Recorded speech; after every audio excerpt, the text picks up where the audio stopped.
Good morning বন্ধুরা, শুভ সকাল সবাইকে। আজকে সকালটা শুরু হলো এক কাপ গরম চা আর এক গাদা কাজ নিয়ে। ঘরটা একদম অগোছালো হয়ে আছে, চলুন ঝটপট কাজগুলো সেরে ফেলি। প্রথমে আমি বিছানাটা গুছিয়ে নিচ্ছি। বিছানা গোছানো থাকলে মনে হয় অর্ধেক শান্তি।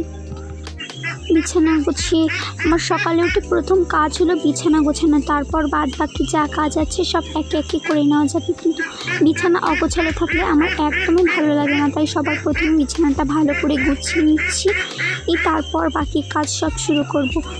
এখন শুরু করে দিয়েছি ঘর ঝাড়ু দেওয়া। কাজ করতে করতে যদি ক্লান্তি চলে আসে, তবু আশপাশটা পরিষ্কার থাকলে মনটা বেশ ফুরফুরে লাগে, তাই না? যেহেতু আমাদের গ্রামের বাড়ি, তাই আমাদের খুব বড় একটা উঠোন থাকে, সেটাকেও ভালো করে প্রথমে পরিষ্কার করে নিয়েছি। তারপরে এখন ঘর মোছার পালা। দেখবে আশপাশটা পরিষ্কার থাকলে কাজ করার এনার্জি পাওয়া যায় এবং মনটা ফুরফুরে লাগে। তারপর আমি সমস্ত বাসনগুলো ধুয়ে নিয়েছি চকচকে করে। আমার বাসন ধোয়া কমপ্লিট হয়ে গেল, তাই আমি বাসনগুলো ঘরে রেখে এলাম। এরপর চলে এলাম দুপুরের জন্য সাধারণ কিছু রান্নাবান্না করার জন্য। ঘরের কাজের আসলে কোনো শেষ নেই, একটা শেষ করতে না করতে আরেকটা, কিন্তু নিজের সংসারের কাজ নিজের হাতে করার আনন্দটাই আলাদা।